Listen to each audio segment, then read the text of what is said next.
மக்களே அனைவருக்கும் வணக்கம். நான் உங்கள் பழனிவேல். இன்றைக்கி நாம் மகாலய அமாவாசை பற்றி பார்க்குறோம். விரிவாகவே பார்க்குறோம். இன்றைக்கி மகாலயம் என்றால் கூட்டாக வருவது என்று பொருள். கூட்டாக வர்றது, அதை அந்த சந்ததியினர் மொத்த பேர் வருவாங்க. நம்மளுடைய தாத்தா, நம்முடைய பாட்டி, நம்மளுடைய சித்தப்பா, அண்ணன், தம்பி, யார் யார் இறந்துருக்காங்களோ, நம்மளுடைய நண்பர்களுடைய தாத்தா, நம்முடைய மாமியார் வழி வந்தவர்கள் எல்லாரும் கூட்டாக வருவாங்க. இது பட்சம்னா 15 நாள்னு அர்த்தம். நம்மோடு 15 நாள் தங்கக்கூடிய இந்த மகாலயபட்சம் அந்த ஆன்மாக்கள் தங்கும். புரட்டாசி மாதம் பௌர்ணமிக்கு மறுநாள் பிரதமை திதி தொடங்கி அமாவாசை வரும். அமாவாசை வரை 15 நாட்கள் அவர்கள் நம்மோடு தங்கியிருப்பார்கள். அவர்கள் தங்கியிருப்பதினால் நமக்கு ரொம்ப சுபிட்சம். அவர்கள் நம்மளுக்கு பிளஸ்ஸிங் பண்ணவே, நம்மளை ஆசீர்வாதம் செய்யவே வருகிறார்கள். அவங்க நம்மளுக்கு வாழ்த்த வராங்க, நம்மளுக்கு நல்லது செய்ய வராங்க. அதை நம்ம புரிஞ்சுக்கணும். முதல் நாள் பிரதமை திதி செல்வம் சேரும். அந்த நம்மளுடைய மூதாதையர்கள் எல்லாம் நம்மளுடைய ஆசீர்வாதம் பண்ணுவாங்க, நமக்கு செல்வம் சேர வேண்டும் என்று. இரண்டாவது நாள் அவங்களுக்கு திதி கொடுத்தோம்னா தோதியை திதி. ரெண்டாவது நாள் பெயர் சொல்லும் பிள்ளைகளை அவர்கள் அருளச் செய்வார், நமக்கோ நம்ம சந்ததியினருக்கோ. மூன்றாம் நாள் திருதியை. அந்த திதியிலே நினைத்த காரியம் நிறைவேற வேண்டும் என்று அவர்கள் அருள் புரிவார்கள். நான்காவது நாள் சதுர்த்தி திதி. பகையிலிருந்து நம்மை எளிதிலே விடுபட வைத்து விடுவார்கள். பகைவர்கள் இருந்தால் அவங்களை அழிச்சிடுவாங்க. அஞ்சாவது நாள் பஞ்சமி திதி. அசையா சொத்து செல்வங்கள் பெருக ஏற்பாடு பண்ணுவார்கள், பிளஸ்ஸிங் பண்ணுவாங்க. ஆறாவது நாள் சஷ்டி திதி. பேரும் புகழும் தேடி வருவதற்கு வழிவகை செய்வார்கள். ஏழாவது நாள் சப்தமி திதி.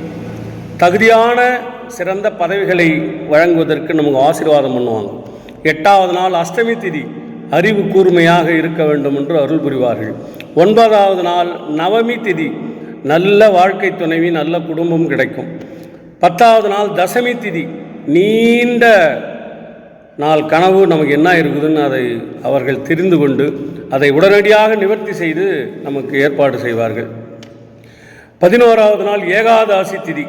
கல்வி, விளையாட்டு, கலைகளிலே மிகப்பெரிய வளர்ச்சியை ஏற்படுத்துவதற்கு நமக்கு வழிவகை செய்வார்கள். அடுத்தது 12வது நாள் துவாதிசி. ஆபரணங்களை பெருகுவதற்கு வழி செய்வார்கள். 13வது நாள் திரியோதசி. விவசாயம், தொழில், நம்ம என்ன வேலை செய்கிறோமோ அந்த வேலையை சிறப்பாக இவன் செய்ய வேண்டும் என்று மொத்த பேரும் சேர்ந்து ஆசீர்வாதம் கூட்டு பிரார்த்தனை செய்வார்கள், நம்மளுக்காக ஆன்மாக்கள் எல்லாம் சேர்ந்து. 14வது நாள் சதுர்தசி. பாவம் கழியும். குழந்தைகளுக்கும் குடும்பத்தில் இருக்கிற பிரச்சனைகள் எல்லாம் தீர வழிவகை செய்வார்கள். 15வது நாள் என்னைக்கு மகாலய அமாவாசை. இந்த முன்னோர்கள் மொத்தம் சேர்ந்து ஆசீர்வாதம் செய்கிற நாள். ஆசீர்வாதம் செய்து விட்டு எல்லாரையும் பார்த்துட்டு எல்லாரையும் கட்டி தழுவி விட்டு, நமக்கு தெரியாமல், அவங்களுக்கு தெரியாது, நம்மளை கட்டி தழுவுறதுக்கு நமக்கு தெரியாது. எல்லா அமாவாசைகளை காட்டிலும், ஆடி அமாவாசை, எல்லா அமாவாசைகளை காட்டிலும் இந்த மகாலய அமாவாசை, புரட்டாசி மாதம் வருகிற அமாவாசை மக்கள் எவ்வளோ சுபிட்சமாக இருக்கும். இந்த அமாவாசையிலே 15 நாள் நம்மளுக்கு பிராமணர்கள் ஒரே ஒரு குறை, எனக்கு எப்போவுமே பிராமணர் மீது எனக்கு நம்பிக்கை உண்டு. இதை அவங்க நம்மக்கிட்ட சொல்லலாம், அவங்க மட்டும் செஞ்சுக்கிறாங்க அந்த 15 நாள்.